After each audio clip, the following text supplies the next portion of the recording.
After being there for a month, I was let go still sick because they said that they had no way of curing me any further. And I think that the struggle cured me because I sure feel good as hell today.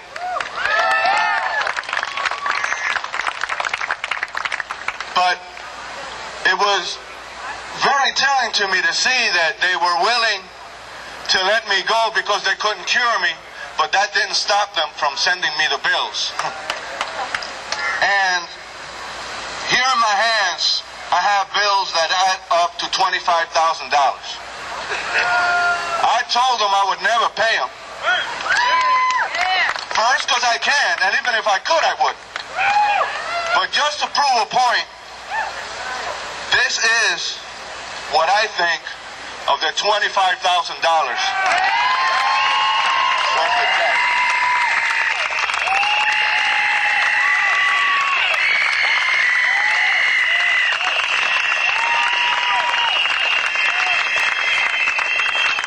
And if that isn't enough, then they can go and arrest me out in the streets in a few while. Thank you. 3, 2, 1. Stop testing. Have we stopped testing yet, sound person? We have? We haven't. Oh, great. Hi, my name's Jose. I want to welcome you to Politically Correct Cooking, a show about two of my favorite things, food and politics, although not necessarily in that order. Politically Correct Cooking, the show that asks, tuber or not tuber? That is the question. Whether 'tis nobler to steam or boil this marvelous root. Bill Shakespeare, you ain't got nothing on me. Our guest tonight, from the Washington Peace Center, Benito. Come on down. How you doing, big guy? Benito, ¿qué tal? How are you? Very well, very well. Good. Looking at this interesting array of vegetables. What's on the menu? Okay, this is what we call in Puerto Rico serenata. And if you translate that verbally, it might sound like serenade, but it has nothing to do with music. All right? But this is music for your belly, though, in the end. Oh, yes. Okay. Oh, yes, definitely so. This is a dish that is fundamentally based on roots. It has yuca, better known here in the States as cassava. Has ñame. And this you probably will have to go to a Latino market to be able to find it. You have yautía. You have potato. Now these, everybody knows what they are. Plantains and green bananas. Now, we're not going to actually do the whole menu here right now because it does take about an hour and a half to boil and cook. But let me just say that it's the simplest thing in the world. You just take these things and peel them, cut them in smaller pieces, drop them in water, add a little bit of salt, olive oil, and skim milk, and just let it boil by itself. You don't even have to turn it. I would say, like a lot of meals, being a vegetarian meal, it's probably eaten by, like, the poor people in Puerto Rico. This is fundamentally the poor people's menu on a daily basis, especially in the countryside. All you have to do when you don't have any other foods is just go into the mountain and unearth these. Okay. Well, the Washington Peace Center, you're always involved with something or another? What does the Washington Peace Center do? A quick little overview for our guests. Well, really, what is it that we don't do? We're involved just about in everything. After the March for Gay and Lesbian Civil Rights and Liberation, we participated then in the health care action the very next day. And since then, we've been concentrating a lot on the elderly in public housing who are suffering to third world conditions in the city in D.C., to the point where when the elderlies are going to have a meeting, they actually get stopped by the posting of armed guards at the door by the D.C. government. And now we always are given to talking about how these things happen in the third world. Well, this is happening right next door, but we rarely hear about it. Another fundamental issue that we are working on is continuing on alliance building between the Peace Center and the League of Indigenous Sovereign Nations and the Puerto Rican struggle, but also with the closing of the whole idea of the construction of the new Crook Stadium. Crook Stadium. Okay. Right. And not just stop the stadium, but also change the name. Absolutely. They don't need a new stadium. All they need is a new name. Well, I remember the first time I became associated with the Peace Center was about like 1978. We were working on... That's a good idea, but I think you brought me today to speak about health care. Health care, okay. Well, okay. We saw the opening video. You're there. You're taking apart, you're ripping apart your hospital bill. Yeah. What's going on with that? Well, this was a very interesting action because this was an action where we had 4 basic demands. Of course, the umbrella idea was healthcare is a human right and not a business. It should not be for profit, but it should be based on the people's needs. And from there, we developed 4 basic demands, which was that the single-payer plan is the cure to the crisis, that women's health care is a priority, that we all depend from that, that access equals equality. In other words, that everyone should have access to health care. Right. Yeah. And number 4, to end the HIV borders, to stop saying that people that are remotely suspected of possibly having HIV from being able to get into this country, which is one of the basic ideas behind the whole ban on the entrance of Haitian brothers and sisters into the country. Now, the single-payer plan, that was your first demand. Can you explain a little bit more about what it is and Well, why is it a today, important? The basic crisis on the healthcare system in this country is the existence of the insurance industry. In other words, most of the money that we pay for healthcare insurance goes to pay for the bureaucracies and the paper shoveling of these businesses. Very little of what we pay actually goes into taking care of our needs.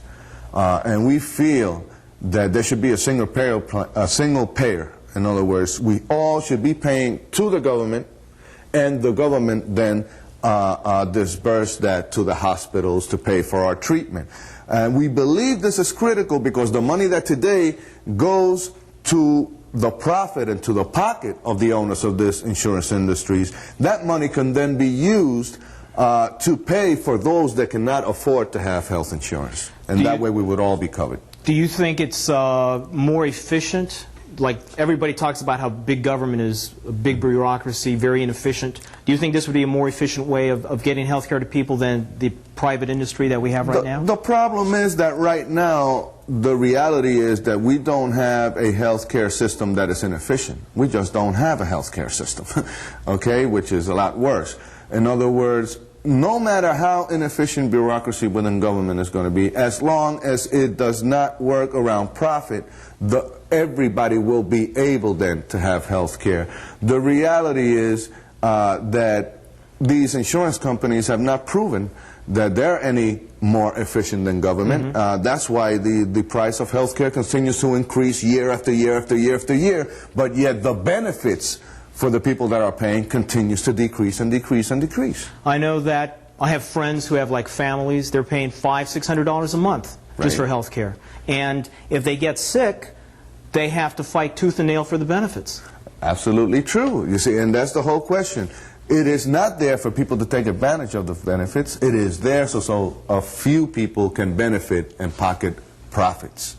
And that's what needs to be taken out of the equation, the profit motive. Well, I know that the folks at home can't smell this, but it's got a real nice aroma. It's coming along well. This is one of my favorite things every time I go back home for vacation. This is all I want to eat. This is all I want to eat. Some of the other demands, women's health? We consider that, number 1,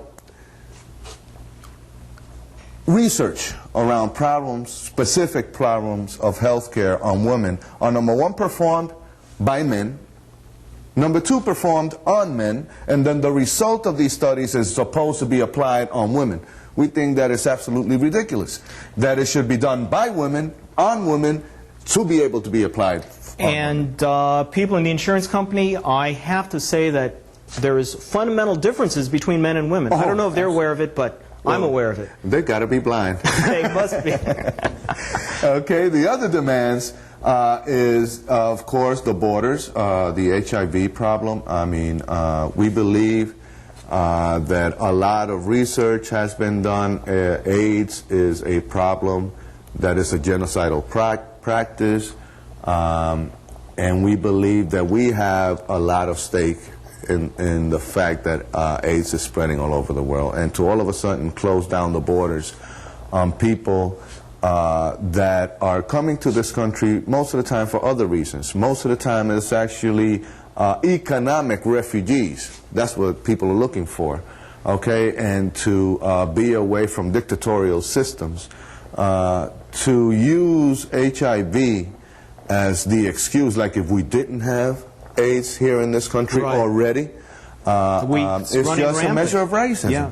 Just a measure and of I know racism. it's a political move on the part of the government, for example, with Haiti, keeping people out. And it's not only Haiti. You have cases of HIV activists that are also from different parts of the world that are also prohibited from coming in.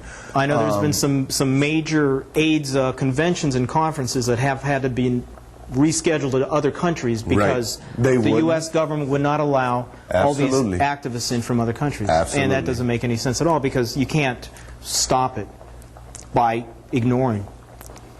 Okay. And the other demand, of course, is... I forgot the other demand, bro. Well, all I know is that you got this T-shirt from this rally. We've got some excellent video, people getting arrested. What I want to do is I want to let the folks at home know that we're going to be showing this video. When we come back, we're going to talk about the other demand. Okay. We're going to check out this seranata. And don't go away. We have some excellent video, people getting arrested, demanding basic human rights such as health care. Don't go away. See you soon. Bye.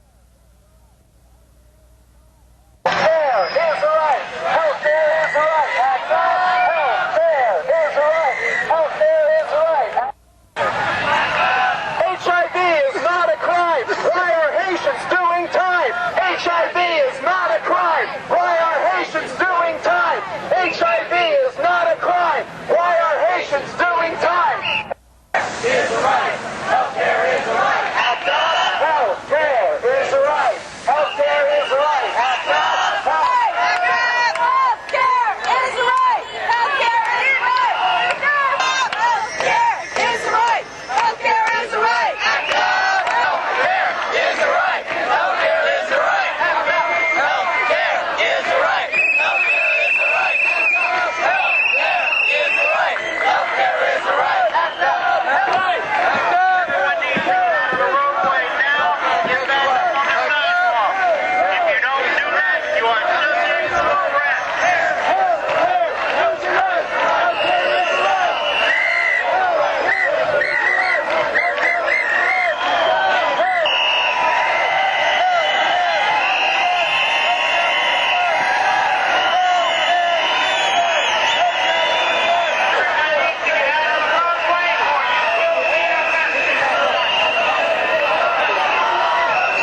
What a demonstration. People getting arrested, a lot of racket going on. You were there. I don't know where I was at, but I was obviously in the wrong part of town. Tell us what happened there. Well, about 47 of us got arrested. And we made a statement that we were not going to let business go on as usual if we did not get the right health care plan. But most important is that thanks to the fact that I saw that video, I realized and remembered what my fourth demand was, which is that access equals equality. That's the only way we can all be equal. Okay. Good thing we had that video there. Yeah. Now, this thing is smelling great. You were telling me that your mom taught you a secret on how to make sure this thing was ready. Sure. You want to see if... Here we go. Just park it. There you go. It's ready. It's ready. Why don't you serve me something here?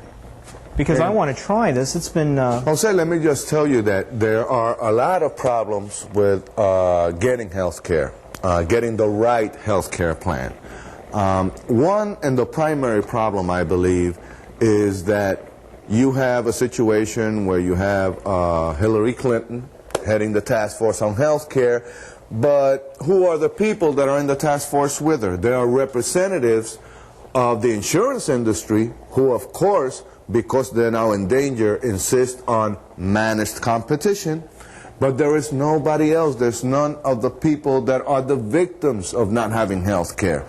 So it's disbalanced, and that's why they're talking about managed competition and not single-payer plan. And besides that, we also have the problem that there's so many types of different oppressions taking place that keep us divided, and we don't finish and once and for all get a united movement together to get health care. Take, for example, this action.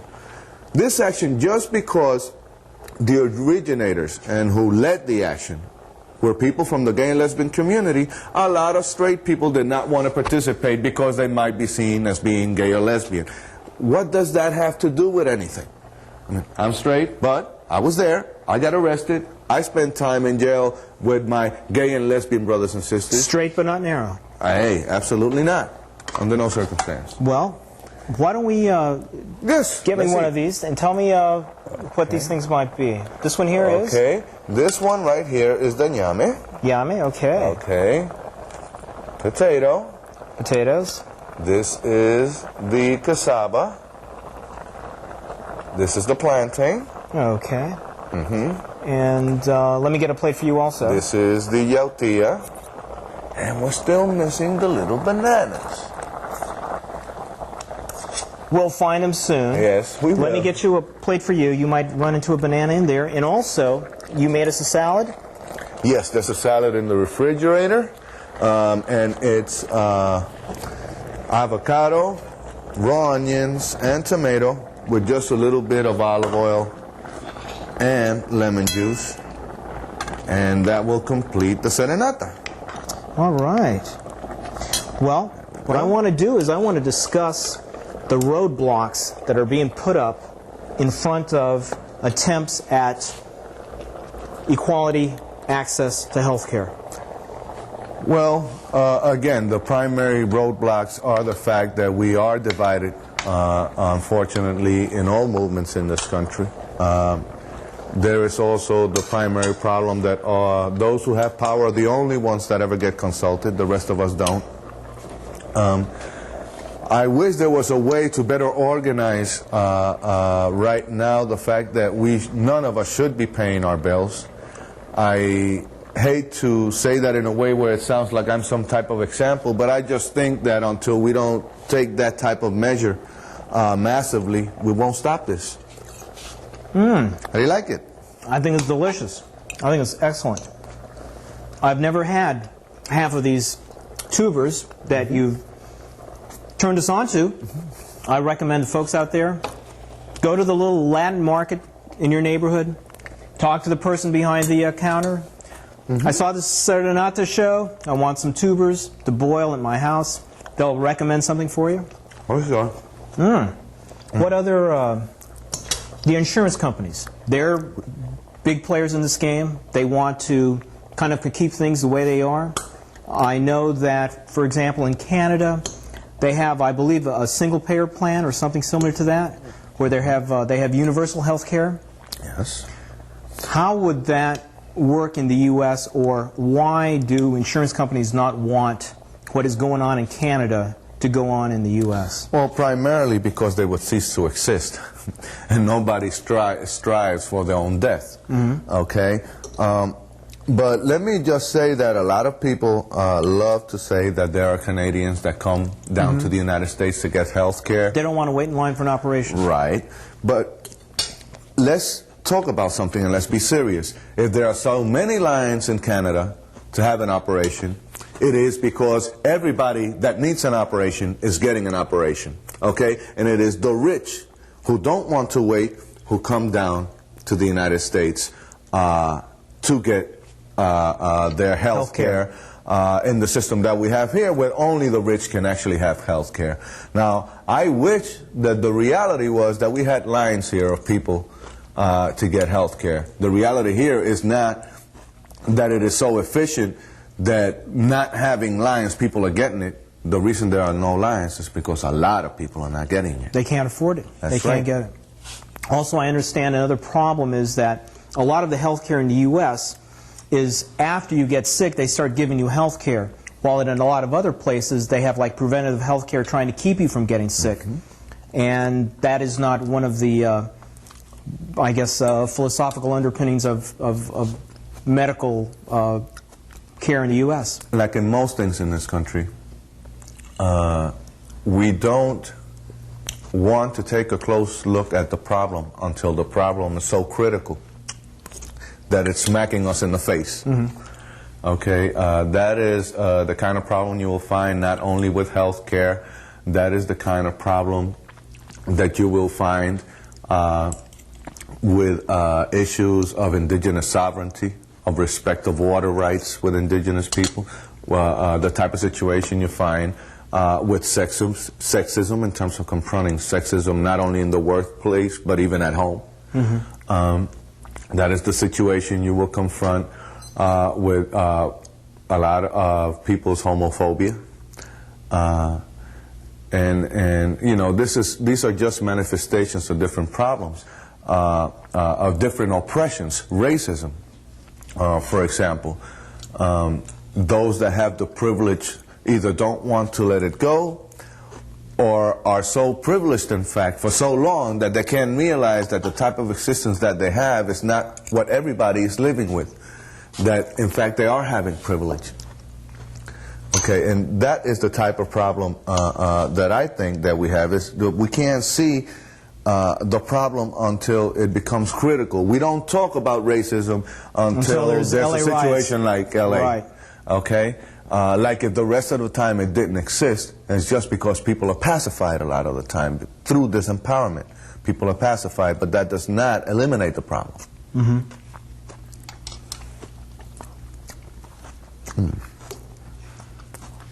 I want to say something, but Whoa, I'm not whoa. full. This is really good. Now, this root here again is That is nyame. yame. Okay. I find everything. I really like the plantains, though. I've had the plantains like fried, but I don't think I've ever had them boiled. And they just hit the spot. It's a lot better for you. I mean, there's no grease in this whole thing. Now, other problems affecting health care. You've got the Hillary Clinton task force on health care. You pretty much consider it loaded with the insurance companies trying to keep things their way. Status quo. Status quo. Do you foresee any change coming about with this? Not with managed competition, I don't. I think managed competition is perpetuating what exists already. What actually would happen, I believe, with managed competition is that you will find that the smaller insurance companies will tend to disappear, and only the big monopolies will And then they be set able to rates continue to even make higher Right. than what's going on. Well, maybe they will go lower a little bit at the beginning. Just to give people that a is sense the of- way to eliminate the small one. But once those are out of the way, things are just going to keep on escalating like they have for the last 30, 40 years. I hear you. Well, I want to thank you for coming by. I hope everything goes well with your efforts to get us equal health care for everybody. I poor certainly people hope so. alike, especially like children. I understand the U.S. is ranked really low behind a lot of developing third world countries in healthcare for children. For example, vaccinations, things like that. In terms of infant mortality rate, for example, the United States is third or fourth among all industrialized nations of the world. And we're supposedly number one.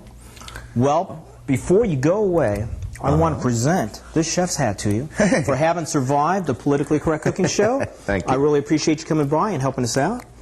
One size fits all? One size fits all. One huh? size Let me fits try it all. on. Okay. Uh-huh. How do I look? You look great. Okay. All right. Thank you so much. Thank you. Folks at home, we'll see you next week. Bye-bye. Bye-bye. Thanks a lot, man. This is excellent food. Having a good time.